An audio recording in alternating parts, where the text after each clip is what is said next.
Hey guys, kalian lagi ngapain? Kalian tahu nggak? Akhir-akhir ini pasir kita lagi dicuri tahu? Hah? Dicuri gimana? Hah? Hah? Seriusan?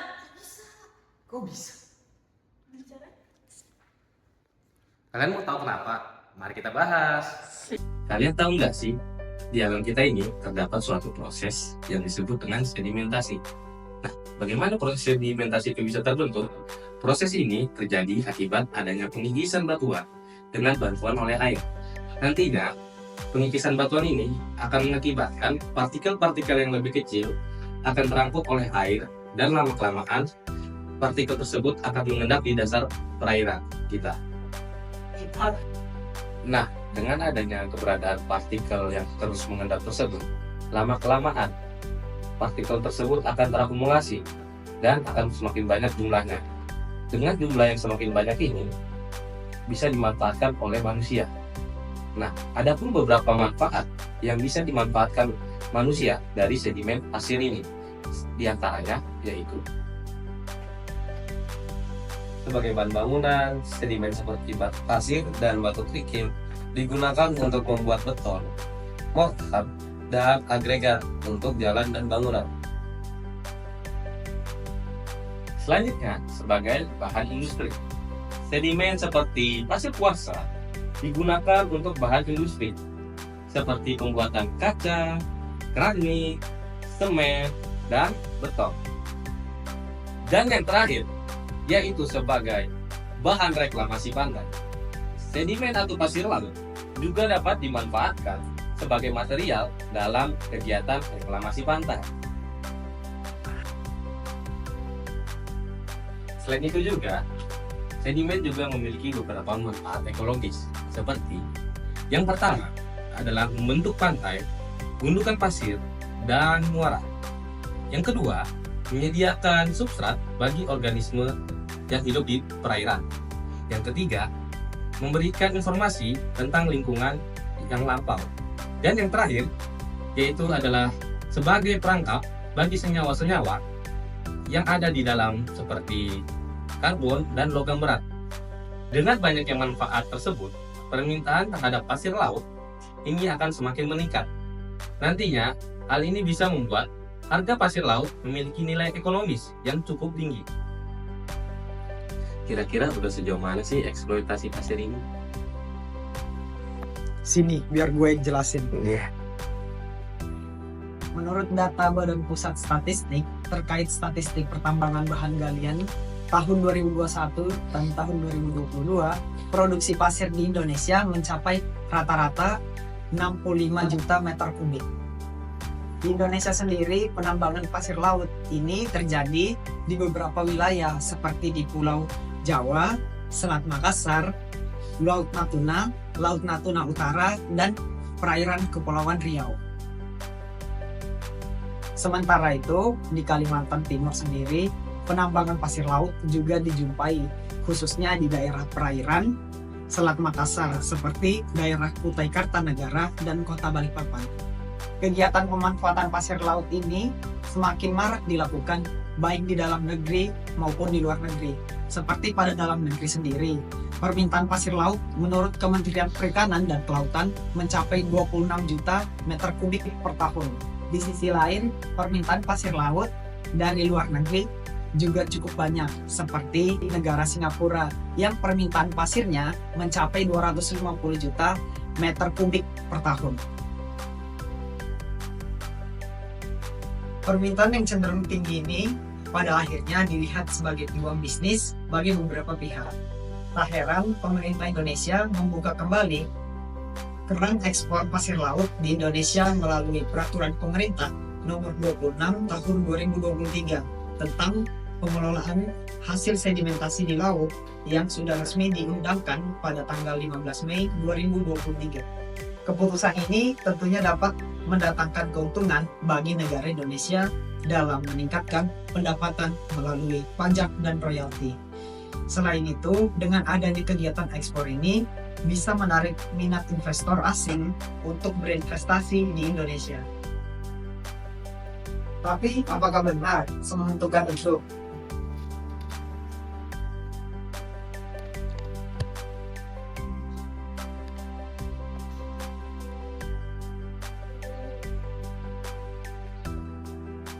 Dilansir dari media CNBC, penjualan pasir untuk kebutuhan dalam negeri dihargai sebesar 93.000 per meter kubik dan dikenakan tarif PNBP atau penerimaan negara bukan pajak sebesar 30%. Sementara pasir laut yang diperuntukkan untuk ekspor dihargai sebesar 198.000 per meter kubik dengan tarif penerimaan negara bukan pajak sebesar 35%. Dari data tersebut, bisa diperkirakan Indonesia mendapatkan PNBP dari penjualan 50 juta meter kubik pasir laut adalah sebesar 2,5 triliun.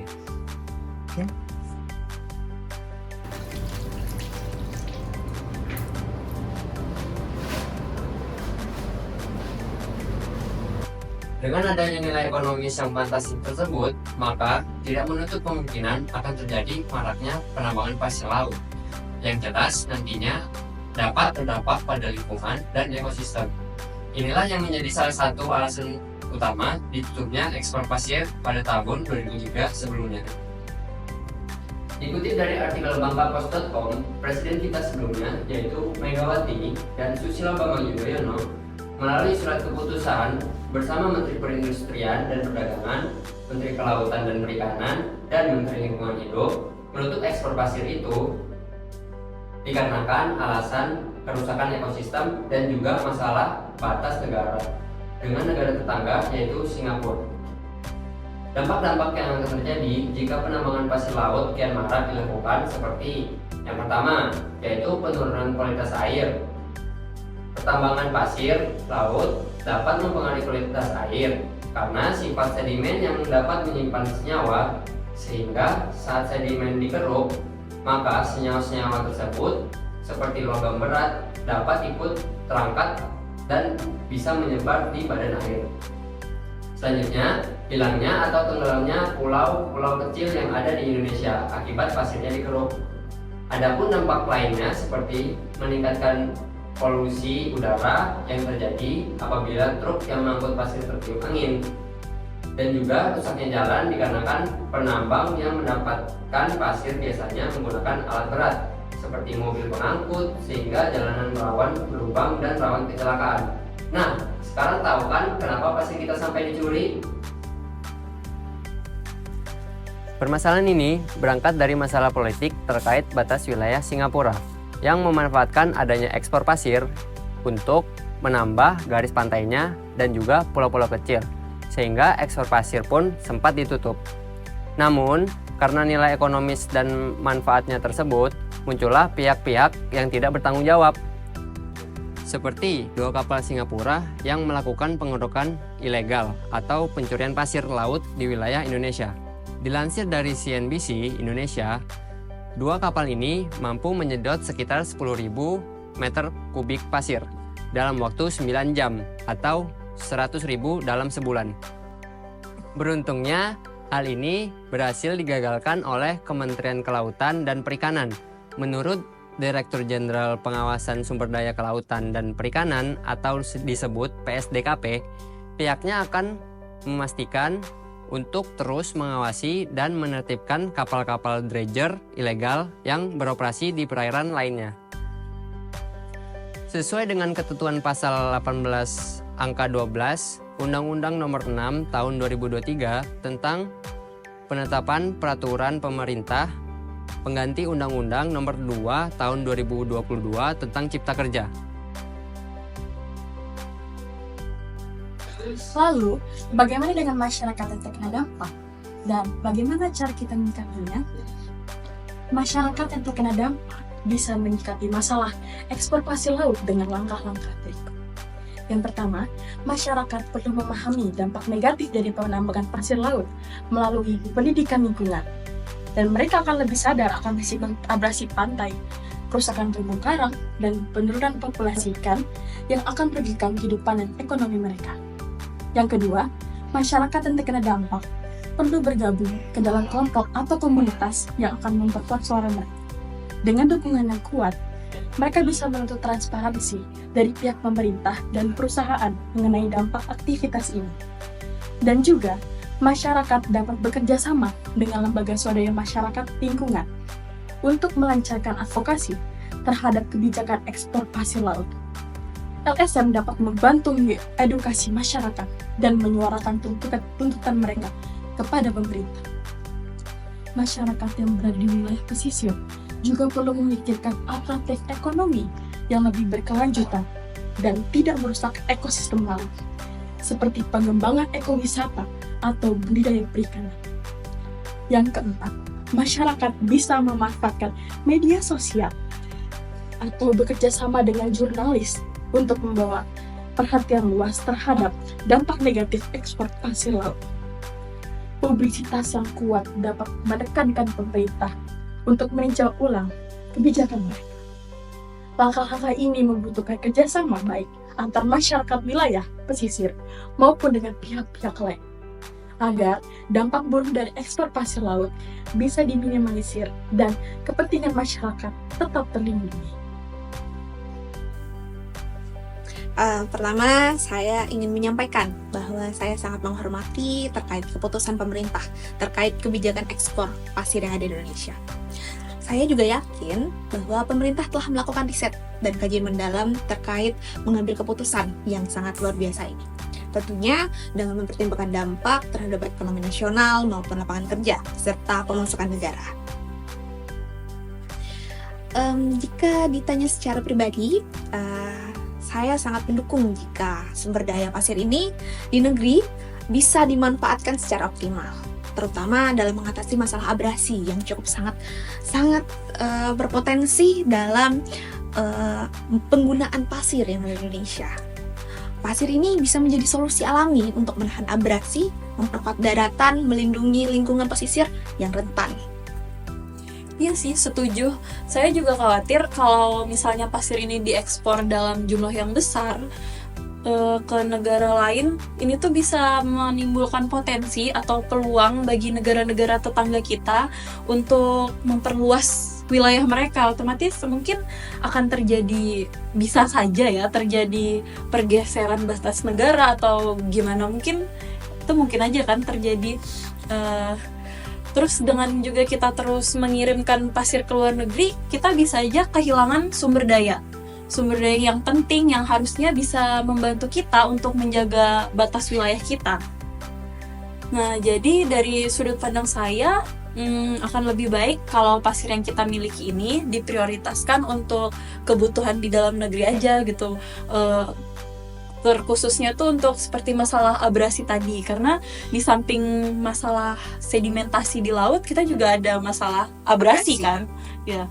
Jadi dengan begitu kita bisa dapat menjaga kelestarian lingkungan kita, sekaligus juga memperkuat posisi Indonesia ini dari sisi keamanan wilayah dan juga lingkungannya.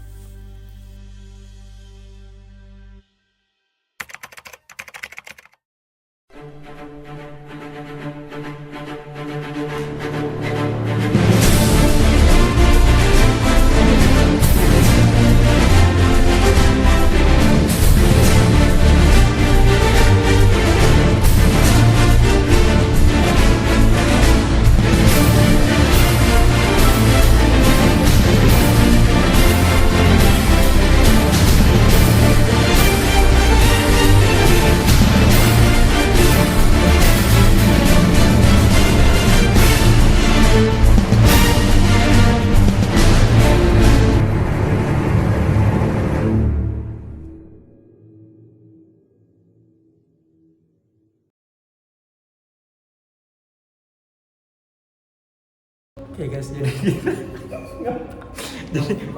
jadi kita menirukan gaya Sarip dulu. Halo.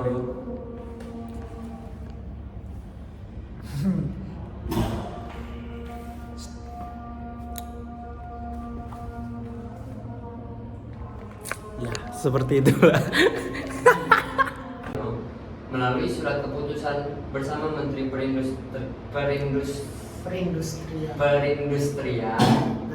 Perindustrian Perdagangan.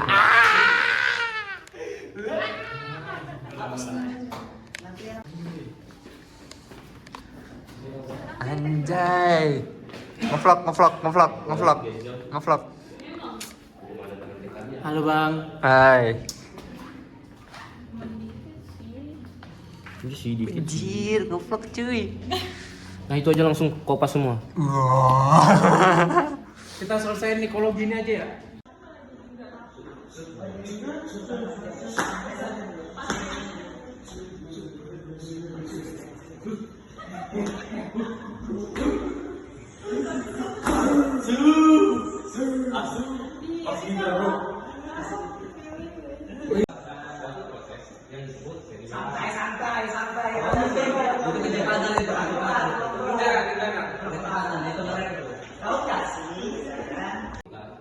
Yang diangkut oleh air.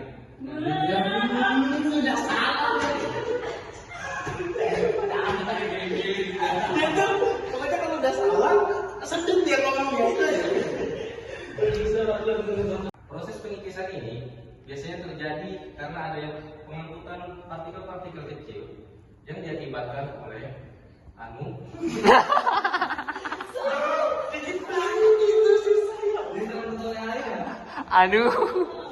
partikel seperti batu, partikel yang kecil nantinya akan terangkut oleh air dan lama kelamaan partikel tersebut akan mengendap ke dasar perairan.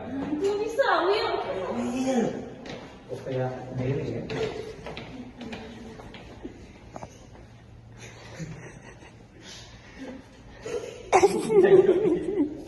Fokus aja gue, jangan dengerin yang lain. Fokus. Suatu proses yang disebut dengan sedimentasi. Nah, apa sih proses sedimentasi itu? Proses sedimentasi ini terjadi akibat adanya suatu proses yang mengakibatkan pengikisan air yang salah. Ya, kan ada sedimentasi. Nah, sedimentasi ini merupakan proses penyikisan batuan oleh batuan air.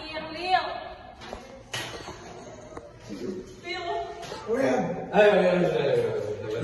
Ini sama di taman Makan. Pemerintah telah melakukan riset dan kajian mendalam terkait pengambil keputusan yang sangat luar biasa. Tentunya dengan mempertimbangkan dampak terhadap ekonomi nasional maupun lapangan kerja serta pemasukan negara. Jika ditanya secara pribadi, saya sangat mendukung jika sumber daya pasir ini di negeri bisa dimanfaatkan secara optimal, terutama dalam mengatasi masalah.